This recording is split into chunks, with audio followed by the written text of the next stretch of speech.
What's up, everybody? It's Rox, and I'm coming to you today with just my quick views on Yandy and Mendeecees Love and Hip Hop. What do I call it? Love and Hip Hop Live Wedding. No, I think it was Love and Hip Hop Live The Wedding for Yandy and Mendeecees. It was on last night, so they did not show the Love and Hip Hop ATO episode. And I probably wouldn't even have done a video for this, but I'm not gonna have no videos to do if I didn't do something. So I was just like, okay, I can give you my top 10 points that I noticed throughout the wedding. So that's what this video will be. Okay, the top 10 things that I noticed in Yandy and Mendeecees Love and Hip Hop Live Wedding last night. So let's get to it, shall we? Stevie J and the girl Nina and Tigger, I think that they were good enough hosts. Actually, I was very impressed with Stevie J because he actually seemed to be really good at what he did. I was just like, oh, okay, Stevie can, he's able to engage the person that he's interviewing and don't cut him off, and he's not real corny, and it's, no dead air space. And the girl Nina, I liked Nina as well. We liked her as the host for the reunion for, which one was it? For LA. I think it was Love and Hip Hop LA. So I thought that they did really well. Tigger is Tigger. Tigger's kind of corny, but we deal with Tigger because Tigger's been around for a long time, so we have the respect for him like that. But it's just Tigger's good at what he does. He's also able to talk and engage and all of that. But so I actually thought that they all did very, very well. I didn't like the fact that Nina was giving us the play-by-play on the actual wedding. I was just like,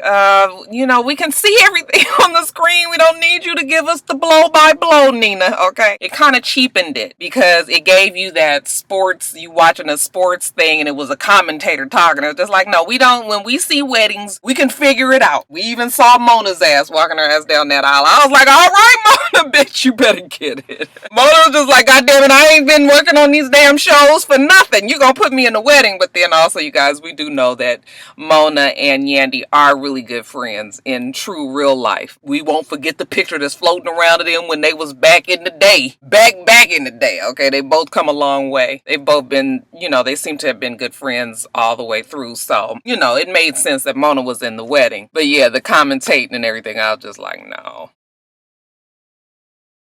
It was a good mixture of all of the VH1 people and Candy and Todd. I was like, the fuck they doing there? You guys, it just, the whole time, every time I saw Candy pop up on the screen or Todd, I was just like, this don't fit, okay? Because we all know what shows are on VH1. We know we got the Love and Hip Hop franchise. We got Mob. I was fine with that. All of them. Black Ink people. But then Candy and Todd for Bravo, I was just like, bitch, you's fucking up the bloodline.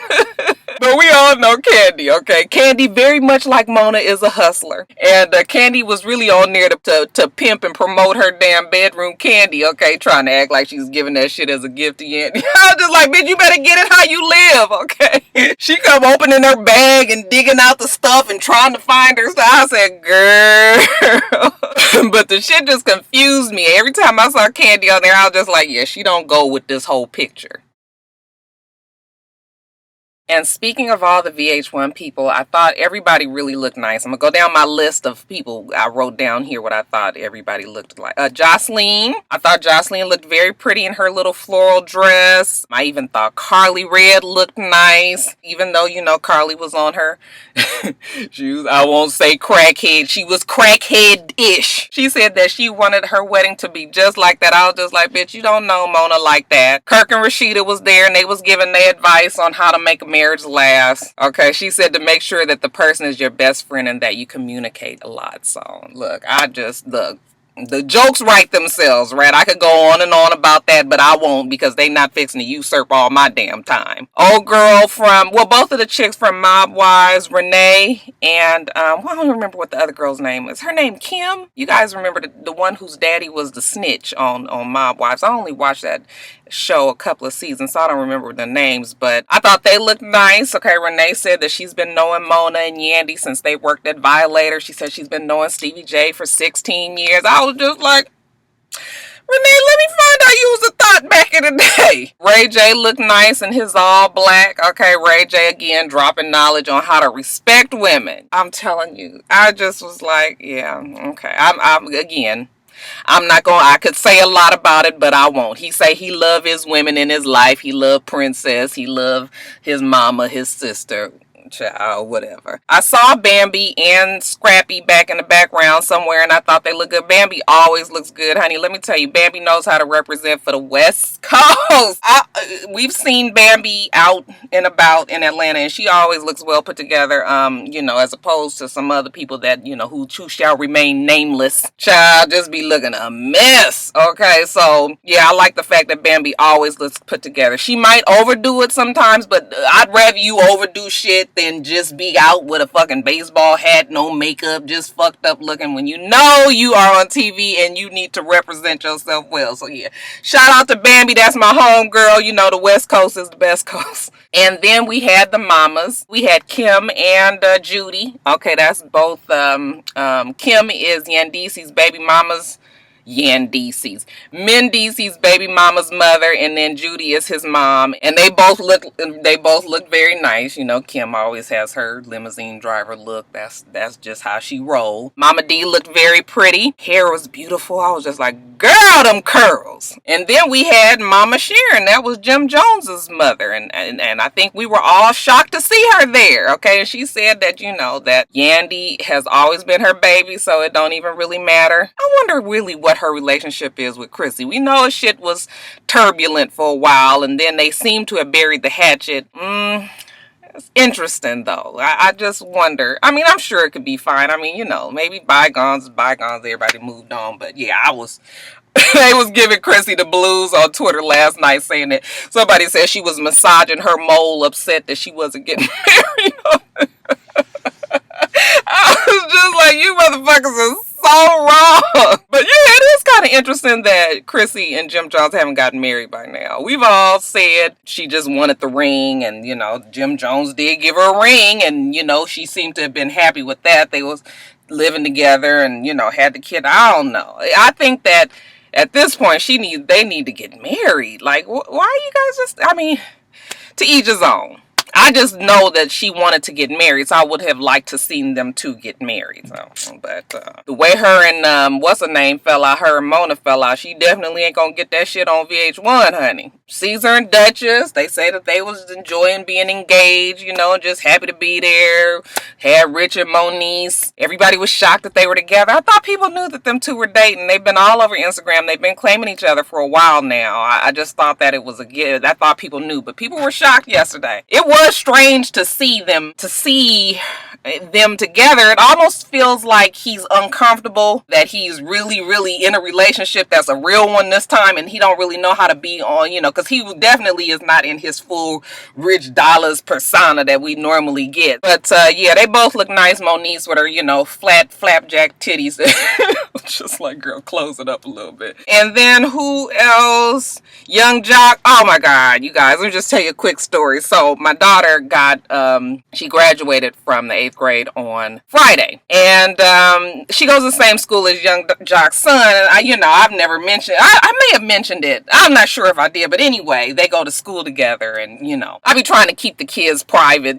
That's Young Jock's son, and that's his whatever. But anyway, at the damn graduation, it was crowded as fuck. Now, we got there early, my husband and I, so we were seated already. But it was 1 million people. It ain't have enough seats, and everybody was standing around, and the kids were trying to march in and all of that stuff, and people were walking in, and I was just like, why are they letting the people walk in while the kids are trying to walk in to get to their seats? So it was this big old mess. So anyway, after they finally got all the kids in, they let a group of people in, and here come Young Jock.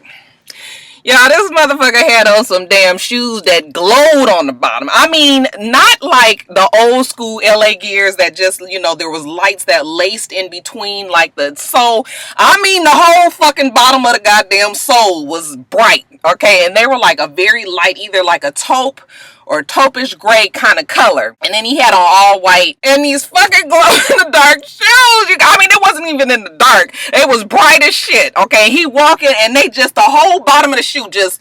Now, they didn't look bad. I'm not hating. It's just, first of all, we had a damn 8th grade graduation at 9 o'clock in the fucking morning. Not only that, but why are you coming up here like that? You already know it's going to be some kind of hoopla around you because niggas show was excited to see him. They all jumped up and ran around him and wanted to take pictures of him and this. This is at the graduation. People trying to get seated. They are starting the damn ceremony. Okay, so they taking pictures. My husband was just like, look at this motherfucker here. Okay, he was like, get a picture. I couldn't get a picture. I was trying, but anyway, it was super crowded. So finally, they opened up seats up on the stage. So of course, he the first one come out, and he's sitting on the stage. So he's facing the audience with these glowing ass shoes. I was just like, you are so fucking distracting sitting up there. Okay, and how fucking old are we? And this ain't the club. Okay, nigga, if you wanted to wear this old bright ass fucking shoe, you guys. So I was talking about him on Twitter last night, and then I guess on his Instagram this morning somebody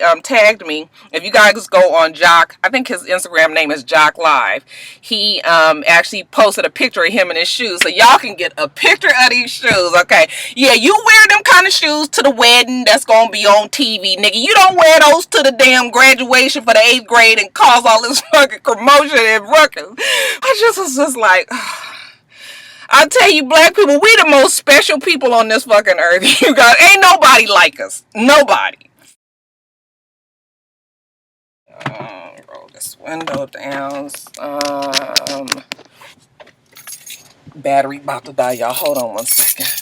I had to roll down the windows a little bit because it was hot. Okay, so thing was really long just for it to be like this 15-20 minute wedding at the end, but it was nice. It was very, very nice. It was decorated very nicely. The shit was making me nervous, you guys, because me being a Capricorn and all, my shit has to be planned out. Like, I couldn't have had all of that going on with the interviews and the cameras and the people and all. Like, it was stressing me out. But you know, Yandy and Mendeecees, they seem to be very happy with what was going on. But I just kept on saying, like, I mean, I would have really been okay with them showing us the actual wedding at the beginning and then getting us, you know, giving us the reception. But then I guess the whole, you know, the whole live factor, they couldn't really rely on the niggas post-alcohol shenanigans that was gonna go on at that fucking reception, because we already saw. We got a glimpse of what happens when you just go off the cuff while Candy was back there talking to Yandy about her bedroom candy, you know, toys and her vibrating lipstick. Here comes Jocelyn. She's just like, Stevie like this one the best. You just put it on the tip. I was just like,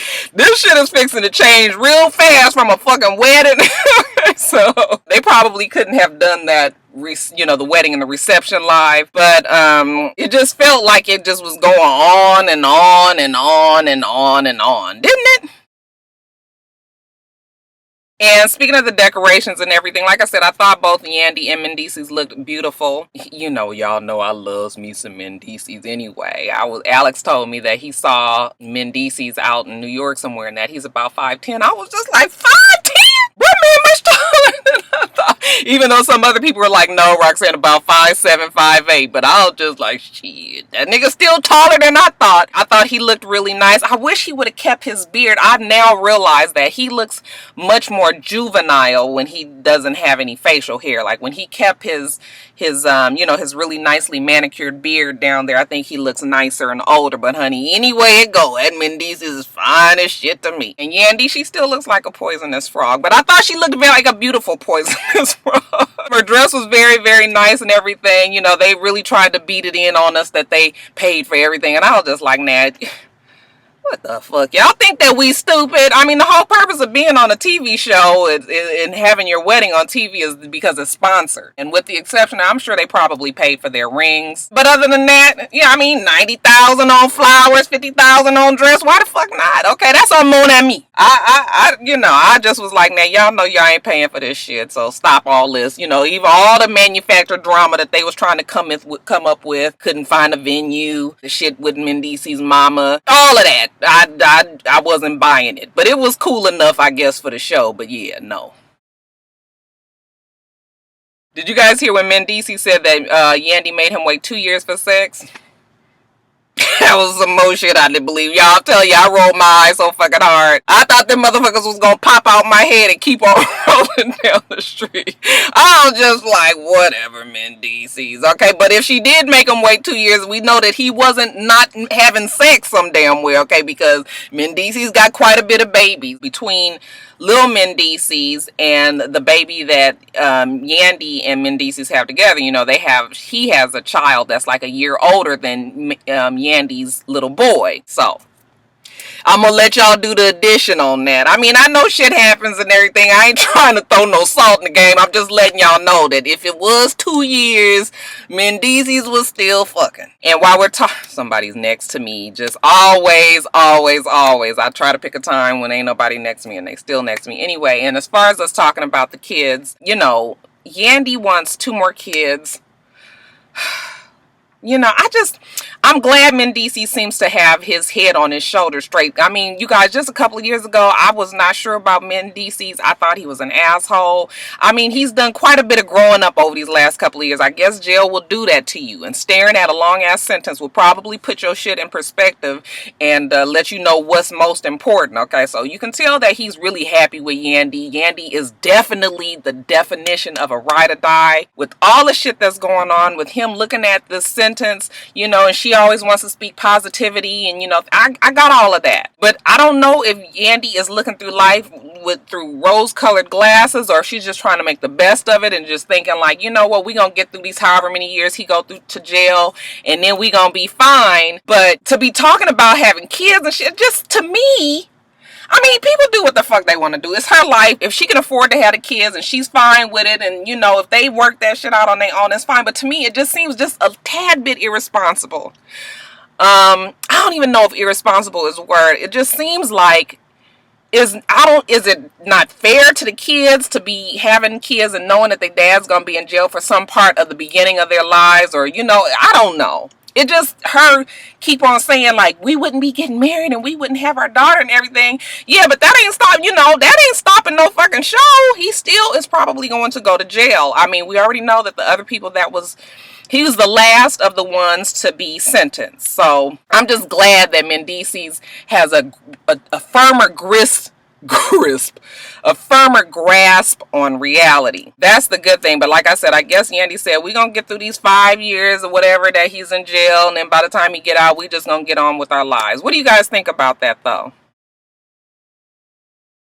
The one part that really did kind of have me like a little thick-throated a little bit was when Yandy went to go talk to her dad at the house. And I remembered the dad from, you know, the past seasons or whatever when he's been on there. And I always thought that he was a good-looking guy. He seemed like a cool dude. They seemed like they had a really good relationship or whatever. You know, it made me very sad to see that his leg was amputated. I was just like, oh, you know, I felt really bad for them. You know, they obviously had worked through their emotions before they got on camera, because I'm telling you, if she would have got up there and got to crying, or if he would have had broke his voice up, you know, when he was talking about the operation and all of that, I tell you, I wouldn't have been able to hold it together. That was the only part of the show that actually made me feel some kind of way. Like I felt sad, like it was just like, oh. And then when he was talking to the host Nina, and he was saying that he's dreamt about this since she was 12 years old. I was just like, oh, I'm gonna cry, you guys, because I remember in my wedding when I'm gonna get emotional, you guys. But when I was at my wedding and I was about to come out, my dad, it was like this one little magical moment when I was walking from this hallway to meet my dad at the top of the stairs. We were gonna go down the stairs, and my dad came up to me and he just said, "You look beautiful." And you guys, it was just so heartfelt. It's so sweet. And just, I could tell that he really felt like I looked beautiful, you guys. I'm telling you, I just was just like, oh, you guys. Well, I ain't gonna cry though, y'all, because I be hoard. I do be hoard.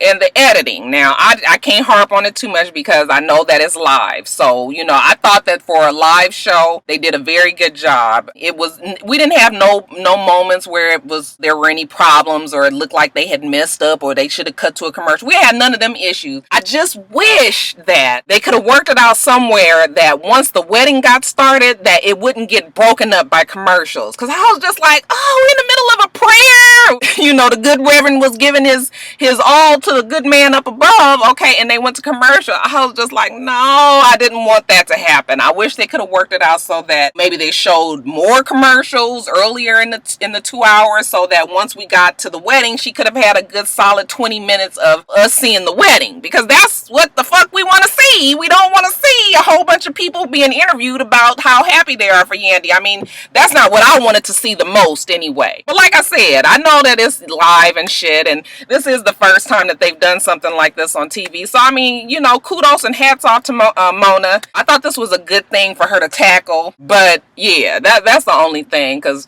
you know, it was like they rushed at the end. They, you know, they made the Reverend, okay, it was like 9:54, and they, you know, you could see the people behind the camera was probably like, you know, come on, let's go, let's go. So it seemed like he rushed to the end. You know, he was sweating and shit. I was just like, y'all stressing Poe passed out. He's trying to get through this the best way he can. Now you're trying to rush him through his thing here. So that was the only thing. But other than that, I thought they did a very, very good job getting this, you know, this show live to us. You guys, I had it all set to go off and clown Ray J for about to pick up that broom at the end when they was about to jump the broom. But, you know, finally y'all did explain to me last night that he was probably trying to hold it in place because they think her dress moved the broom, so it didn't look like it was, you know, right there for them to jump over. But y'all, I was ready to go full throttle on his ass. But I'll leave it alone. I'll leave it alone. Lastly, who do you guys think will be the next wedding on VH1? Do you think that Mona and her production team will try this again? Do you think it will be Stevie J and Jocelyn? I mean, I guess they would be the next people in line. Stevie J and Jocelyn have had they've had a turbulent week because Stevie J tweeted that he caught her cheating, you know, while he was in rehab, she was cheating, and then Jocelyn gonna tweet back, cry baby, suck your mama titty.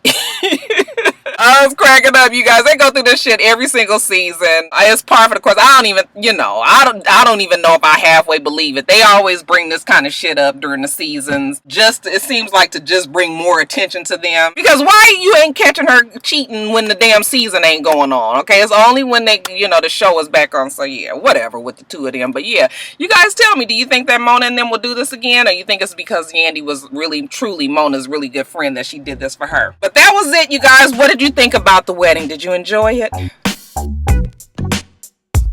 Shit, I'm talking about the damn Reverend, and I'm about to sweat to death myself. It's hot as shit out here. You wouldn't know it. It's so freaking overcast. But anyway, you guys, let me get off of here. You guys remember to rate, comment, and subscribe to the channel. My damn hair didn't fail. I'm itsrox. The channel's for itsrox, and everything else I do will be in the bottom bar. All right. So I hope that you have a wonderful, wonderful rest of your day, and I plan on doing the same. Until next time, Roxstars. Bye.